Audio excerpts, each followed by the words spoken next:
Hello everyone, मैं योगेश शर्मा, आपका reasoning educator, एक बार फिर से आपका स्वागत करता हूं चाणक्यास यूट्यूब चैनल। आपकी स्क्रीन पर आपको दिख रहा होगा कि एसबीआई क्लर्क पजल। पजल्स जो है वो बहुत इंपॉर्टेंट टॉपिक बन जाता है जब हम एसबीआई क्लर्क या बैंकिंग के किसी भी एग्जाम की बात करते हैं। पजल एंड सिटिंग जो है, आपका जो वेटेज है, पहले भी मैं डिस्कस कर चुका हूं आपके साथ कि कम से कम 15 से 20 नंबर का वेटेज लेके चलते हैं।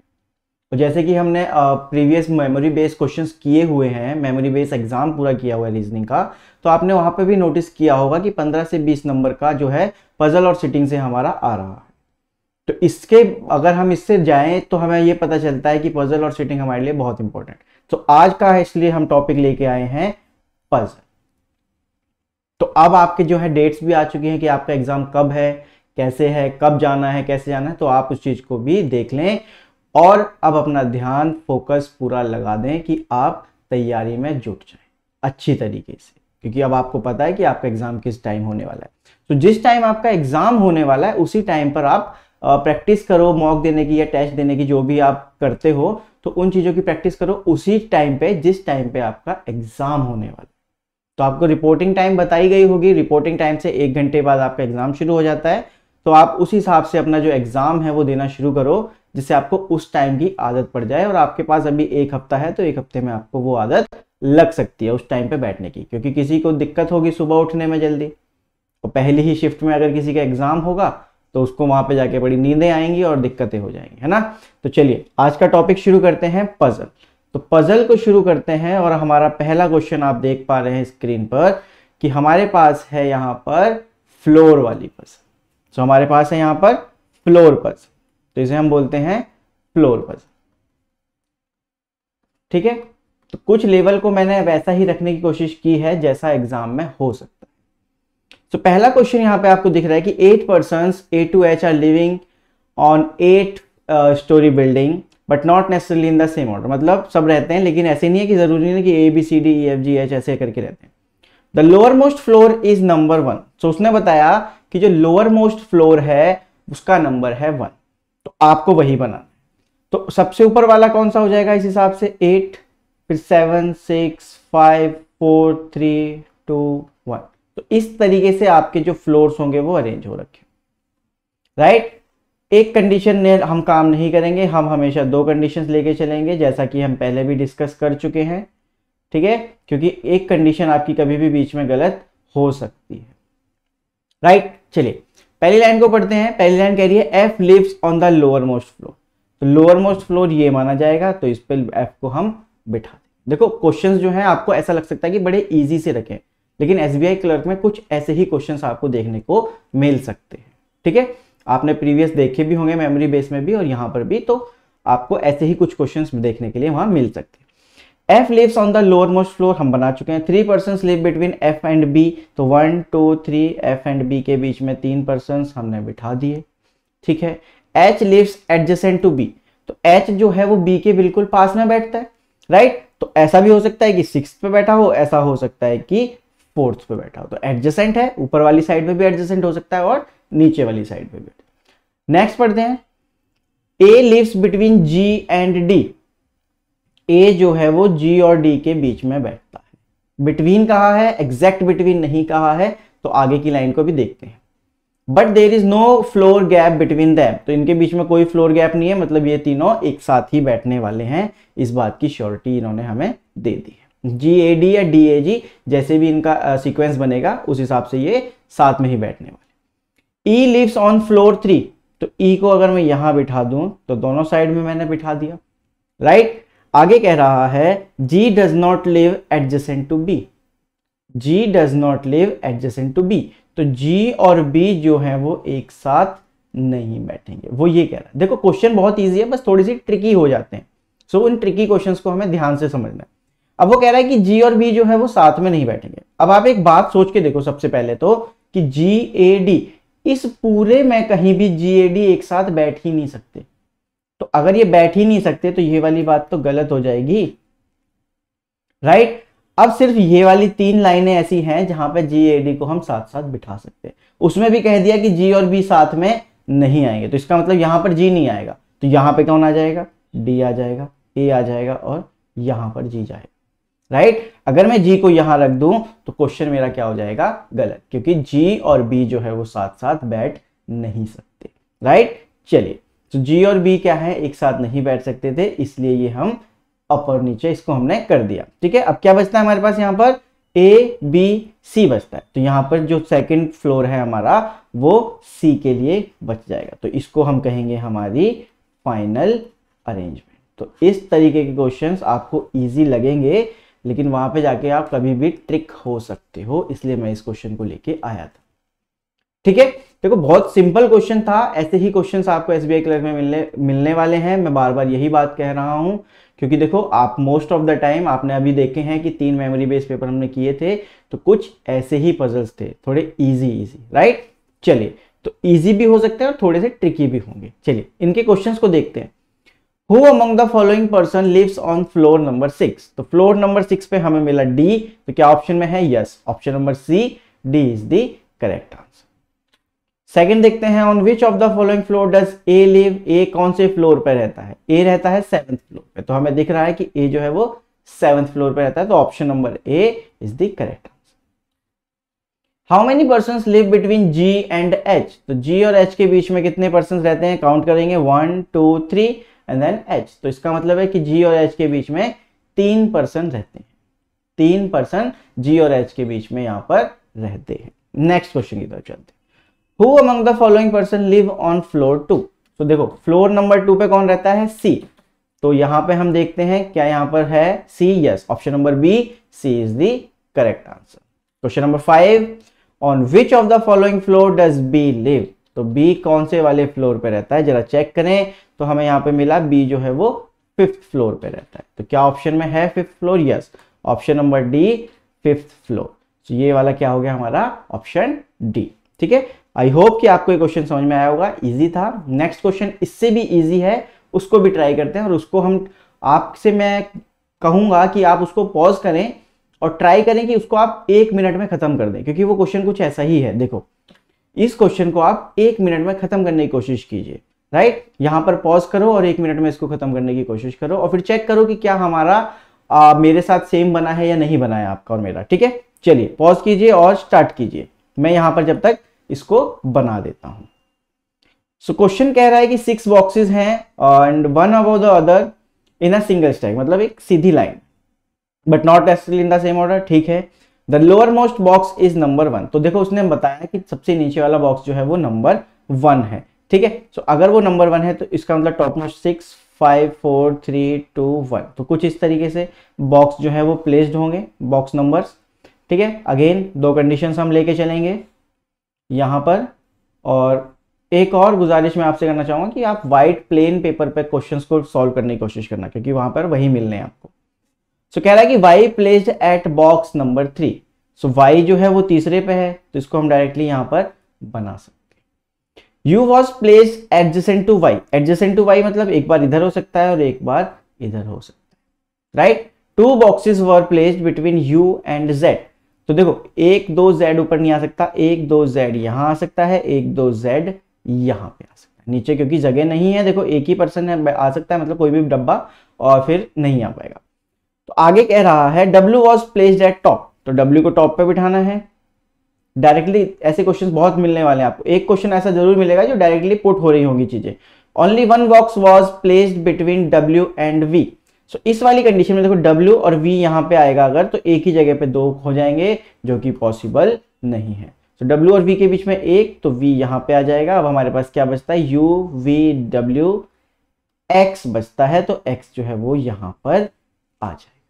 तो ये क्या हो गया हमारा फाइनल अरेंजमेंट। तो बहुत ही इजी क्वेश्चन था, क्या आप 1 मिनट में कर पाए या नहीं कर पाए, इसको कमेंट करके जरूर बताना, क्योंकि ये क्वेश्चन मैक्सिमम से मैक्सिमम 1 मिनट से पहले पहले खत्म हो जाना चाहिए था। तो आपको कमेंट करके बताना है कि क्या आप इस क्वेश्चन को 1 मिनट में खत्म कर पाए थे या नहीं। चलिए इसके बेसिस पे क्वेश्चन को देखते हैं। विच of the following box was placed at box 4। तो देखेंगे 4th पे कौन है हमारे पास, V फॉर वैन। तो यहां पर V है हमारे पास, yes, option number C. How many boxes are there between W and Z। W और Z के बीच में कितने बॉक्सेस हैं, आओ चलो काउंट करते हैं। W और Z के बीच में तो कोई भी बॉक्स नहीं है, 0। अब या तो जीरो ऑप्शन होना चाहिए या नन होना चाहिए। देखते हैं क्या है ऑप्शन वहां पर। यस, यहाँ पे ऑप्शन है हमारे पास नन। नन का मतलब जीरो, सो यहां पर ही हो गया। तो एक चीज का ध्यान रखना, नन और अगर नन ऑफ दीज है तो इन दोनों में बहुत फर्क होता है। नन का मतलब कोई भी नहीं, जीरो की बात चल रही है। नन ऑफ दीज का मतलब है कि इनमें से कोई नहीं। ठीक है, तो नन अगर आ रहा है और आपका आंसर कहीं नन ऑफ दीज बन रहा हो तो आप नन के साथ नहीं जा सकते वहां। आपको नन ऑफ दीज मतलब नन ऑफ दीज, कि इनमें से कोई नहीं, और नन का मतलब जीरो। तो इस चीज का ध्यान रखना। विच of the following box was placed at box 2? देखते हैं जरा, बॉक्स 2 पे है यू। देखते हैं, yes, option number B, U is the correct answer. 9th question देखते हैं, in which of the following position does Z was place? तो Z कौन से बॉक्स पे है हमें ये देख के बताना है। तो हमें यहाँ पे क्या मिल रहा है, Z जो है वो 5th नंबर के बॉक्स पर है। देखो ये यहाँ पर बहुत इंपॉर्टेंट बन जाता है कि हम ये चीज समझें कि बॉक्स के नंबर्स की प्लेसिंग कैसे करनी। इस क्वेश्चन में हमें बताया गया था कि टॉप मोस्ट 6 रखना है, तो इसलिए हमने 6 रखा। अगर आप उसको 1 मान लेते तो और ऐसे आप करके 6 तक जाते तो आपके जो क्वेश्चंस हैं वो सारे गलत हो जाते। तो जो इंस्ट्रक्शंस दी गई हैं उनको पढ़ना भी बहुत जरूरी है, क्योंकि दिमाग में सिर्फ हमारे ये रहता है कि फ्लोर वाले में हो सकता है 1 2 3 की सीक्वेंसिंग, लेकिन बॉक्स में नहीं होगी। बट बॉक्स वाले में भी कभी कभी देते हैं। हाँ, अगर वो नहीं दे रहे हैं तो आपकी मर्जी, आप ऐसे रखो या ऐसे रखो, आपकी मर्जी है वो, उसमें कोई आपको कुछ नहीं कहेगा। ठीक है, बट अगर उसने दिया है कि इन नंबर्स को ऐसे रखना है तो फिर वो आपको रखने पड़ेंगे। ठीक है, चलिए नेक्स्ट क्वेश्चन को देखते हैं। How many boxes are there between U and Z? तो यू और जेड के बीच में कितने बॉक्सेस हैं, चेक कर लेते हैं। हमारे कितने बॉक्सेस बने हैं, 1 और 2। तो यू और जेड के बीच में हमारे पास 2 बॉक्सेस मिलते हैं। तो ऑप्शन नंबर कौन सा है यहाँ पर, B, 2 is the correct answer. ठीक है, आई होप कि आपको ये क्वेश्चन भी बहुत इजीली समझ में आया होगा। और हाँ, कमेंट करके जरूर बताना कि किस किसने 1 मिनट में इस क्वेश्चन को सॉल्व कर लिया था, क्योंकि अगर आपने इस क्वेश्चन को 1 मिनट में सॉल्व कर लिया है तो आप सही ट्रैक पर हैं। अदरवाइज आपको कुछ ढूंढने की जरूरत है या फिर आपको थोड़ी सी प्रैक्टिस की जरूरत है। ठीक है, चलिए नेक्स्ट क्वेश्चन को देखते हैं। अब जो आया है हमारे पास वो आई है मंथ बेस पर। तो पहले हमने फ्लोर कर लिया, फिर हमने बॉक्स कर लिया, अब आई है हमारे पास फ्लोर बेस, फ्लोर नहीं month base, month base puzzle है। ठीक है, तो यहां पर आपके पास है मंथ बेस पजल। तो आइए चलिए ट्राई करते हैं। तो जब भी मंथ बेस पजल आएगी तो आप मंथ्स को जो है वो असेंडिंग ऑर्डर में अरेंज करेंगे हमेशा। ठीक है, हमेशा असेंडिंग ऑर्डर में ही अरेंज करेंगे। तो जहां पर हमारे पास कौन सा महीना है शुरुआत से, मार्च, तो यहां पर मार्च, अप्रैल, यहां मई, जून, जुलाई, अगस्त एंड देन सितंबर। एक चीज और बताना चाहूंगा साथ के साथ ही कि आप इसको जितना छोटा लिख सकें मंथ्स को उतना अच्छा है, आप जैसे समझ पाएं जल्दी से जल्दी। क्योंकि अगर आप पूरा पूरा लिखेंगे तो कोई एक एक वर्ड लिख के, एक एक लेटर लिख के आपसे आगे निकल जाएगा। ठीक है, और यहाँ पे बहुत जरूरी एक चीज बन जाती है कि हमें पता हो कि किस किस महीने में 31 डेज हैं। तो 31 डेज जिसमें भी है मैंने उनको एक अपना सिंबल कर लिया है कि मुझे पता रहे कि अगर 31 डेज की बात हो तो मैं सिर्फ इन 4 महीनों को देखूं, बाकी को ना देखूं। अगर 30 की बात हो रही है तो मैं इन चारों को नहीं देखूं। तो इसलिए मैं यहाँ पे क्या है अपने लिए बना लेता हूं, मेंशन कर लेता हूं कि ये 31 वाले हैं और ये 31 वाले नहीं। तो 31 वालों को मैं इसलिए बना लेता हूं क्योंकि देखो 30 भी होते हैं, 28 भी होते हैं, लेकिन 31 वालों को हम बना सकते हैं कि इसमें 31 है, बाकी में इससे कम है। तो आपकी मर्जी है, आप जिसको भी इंडिकेशन देना चाहें जैसे भी आप कर सकते हैं। ठीक है, मैं 31 वालों को इंडिकेट कर लेता हूं। क्वेश्चन को पढ़ते हैं। तो क्वेश्चन कह रहा है डी बॉर्न इन जून। तो डी जो है वो जून में पैदा होता है, वो डायरेक्टली बता रहा है कि डी जो है वो जून में हुआ है। ठीक है, हुआ होगा। Only 2 persons are born between D and E. तो ऐसा हो सकता है कि ई यहां पर हो और ऐसा भी हो सकता है कि ई यहां पर हो। राइट, आगे बढ़ते हैं। सी इज बॉर्न इमीडिएटली बिफोर ई। ई के जस्ट पहले सी बॉर्न होता है, तो इसका मतलब ये तो नहीं है, क्योंकि ई के जस्ट ऊपर सी नहीं आ पाएगा क्योंकि कोई भी जगह वहां पर बची ही नहीं है। तो सी यहां पर आ जाएगा हमारा। Right, A is born 3 months before C. अब यहां पे समझिए, A is born 3 months before C. 3 months मतलब बीच में 2 महीने हैं। 2 मंथ्स होंगे, 2 मंथ्स होंगे। ठीक है, तो यहां पे आप देखेंगे तो कहां पे बन सकता है, अब आप ये देखिए यहां पर है अगस्त, जुलाई, जून, मई में आ जाएगा, मई में आ जाएगा। ठीक है, 2 महीने पहले तो जुलाई और जून, फिर उससे पहले वो आ जाएगा। ठीक है, 3 मंथ्स बिफोर कहा, 3 मंथ्स बिफोर का मतलब बीच में 2 महीने। और एक चीज का ध्यान रखना कि ऐसा यहां पर जैसे लिखा है 2 मंथ्स, हो सकता था कि इन मंथ के बीच में गैप हो, जैसे यहां पे जून के बाद जुलाई ना हो, सीधा अगस्त हो और फिर सितंबर, जून के बाद सीधा जुलाई ना हो, अगस्त और फिर सितंबर हो। तो फिर अगर वो कहे कि 2 मंथ्स बिफोर या 3 मंथ्स बिफोर, जैसे यहां पे कहा 3 मंथ्स बिफोर, तो अगर यहां पर है कोई पर्सन, सपोज कर लो ए है, बी जो है वो 3 मंथ्स बिफोर है, तो आप यहां पर ऐसे नहीं गिनोगे कि 1 2 फिर बनाओगे, उसने कहा 3 मंथ्स, तो जो मंथ्स हैं एक्चुअल में उन्हें गिनना है। यहां पे देखो अगस्त, जुलाई, फिर जून, तो मंथ तो आए ना हमारे बीच में वहां पर, तो हमें वो चीज देखनी है। हमें ये नहीं देखना कि ये वाली बात आप तब मानोगे जब वो बोले कि 2 पर्सन, जब यहां पर 2 पर्सन हो या 3 पर्सन हो, जब वो पर्सन की बात करेगा तब आपको ये चीज माननी है। अदरवाइज आपको महीने भी वो काउंट करने हैं जो आपने लिखे नहीं है। ठीक है, तो उस चीज का ध्यान जरूर रखना कि अगर जैसे नहीं गिवन है तो आप उस महीने को भी काउंट करोगे।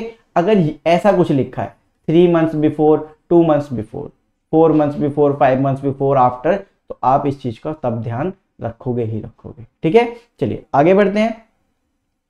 F born immediately after B, F जो है वो बी के जस्ट बाद पैदा होता है, तो बी के जस्ट बाद यहां पर एफ कुछ ऐसे होना चाहिए।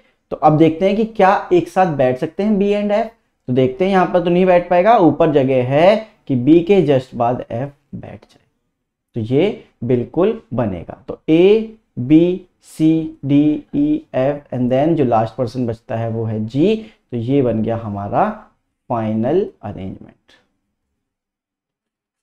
राइट, तो ये हमारा है फाइनल अरेंजमेंट। क्वेश्चंस को देखते हैं इसके बेसिस पे। In which of the following months does C born, C कौन से महीने में पैदा होता है, तो ये है हमारे पास अगस्त। क्या ऑप्शन है अगस्त? यस, ऑप्शन नंबर सी ही है अगस्त। Who among the following person was born in April, तो देखते हैं अप्रैल में कौन पैदा होता है, अप्रैल में पैदा हुआ था एफ, तो हमारा आंसर हो जाएगा F, option number C, F. ठीक है, next question, how many person are elder than G, elder का मतलब कितने पर्सन उससे पहले पैदा हुए थे, तो जी से पहले कितने हैं चेक करते हैं, 1 2 3 4, एल्डर का मतलब जो उससे पहले हुए, अगर यंगर बोलता तो उसके बाद वाले, तो एल्डर अगर हमसे पूछा है तो हमारे पास 4 लोग आ रहे हैं ऐसे, so option number D 4 is the correct answer. So Elder का मतलब उससे ज्यादा, और अगर यंगर होता यहां पर क्वेश्चन में कि यंगर कितने हैं, तो यंगर थे हमारे पास 2।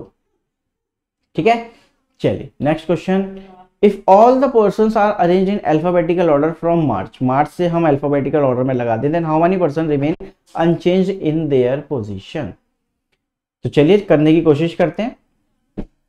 ए B C D E F G, तो एक ही पर्सन है जो है डी, जो कि अनचेंज्ड है, वो अरेंजमेंट के बाद भी उसी पोजीशन में है, उसी महीने में है, और अरेंजमेंट के पहले भी उसी महीने में, तो ऑप्शन क्या हो जाएगा हमारे पास, एक ही पर्सन है ऐसा जो कि अरेंज करने से पहले, अरेंज करने के बाद सेम पोजीशन में, सेम मंथ में वो आ रहा है, तो ऑप्शन हो जाएगा हमारा D1। और अगर नाम पूछता कौन है तो हम बोल देते कि डी है, कि वो उसका नाम है डी, जो कि अनचेंज्ड है, वो पहले भी उसी महीने में आ रहा था, बाद में भी उसी महीने में आया अरेंजमेंट के बाद। चलिए, तो इस टाइप का भी क्वेश्चन हो सकता है। अगला पूछ रहा है कि who among the following person was born on the adjacent month of both D and C, D and C के मतलब दोनों के एडजेसेंट होना चाहिए, मतलब इन दोनों के कहीं बीच में होगा इसका मतलब, तो चलिए चेक करते हैं डी एंड सी के बीच में कोई है, यस जी है हमारे पास, जो कि जुलाई में जन्म होता है जिसका, तो हमारे पास आ गया option number A G, option A G. मैं समझता हूं कि आपको ये क्वेश्चन भी सही से समझ में आया होगा, राइट। चलिए नेक्स्ट क्वेश्चन की तरफ बढ़ते हैं। ओके, सो देखो अब इस क्वेश्चन को समझो, अब ये क्या है, अभी हमारे पास मंथ वाला आया, अब हमारे पास डे वाला आ गया, अब ये है हमारे पास डे बेस्ड। ठीक है, अब इसमें बोला गया कि 7 पर्सन्स हैं गोइंग टू द टेम्पल, अच्छी बात है, मंदिर जाते हैं, on different days of week starting from Sunday. इस चीज का हमें ध्यान रखना है बच्चों, स्टार्टिंग फ्रॉम संडे। देखो ऐसा भी हो सकता है कि वो संडे बोले, ऐसा भी हो सकता है कि वो मंडे बोले, तो जहां से वो स्टार्ट करने के लिए हमें बोल रहा है वहीं से हमें स्टार्ट करना। तो इसने बोला संडे, तो इसका मतलब है कि हमें पहला दिन संडे मानना है। अगर वो मंडे बोलता तो हम पहला दिन मंडे मानते। तो चलिए बनाते हैं Sunday, Monday, Tuesday, Wednesday, Thursday, Friday, Saturday. कोशिश करना कि इनको एक एक लेटर में ही काम कर दो, क्योंकि अगर आप पूरा लिखने जाओगे तो फिर अगेन वही बात कि कोई आपसे आगे निकल जाएगा, और अगर कोई निकल के आगे तो वो सिलेक्शन ले जाएगा आपसे पहले और आप बैठे रह जाओ। तो हमें वो काम नहीं करना है कि किसी और का सिलेक्शन हो और हमारा ना हो, राइट। चलिए क्वेश्चन को पढ़ते हैं पूरे को। तो क्या लिखा है कि क्यू गोज ऑन ट्यूसडे, ठीक है, तो क्यू गोज ऑन ट्यूसडे चला गया होगा, अच्छी बात है।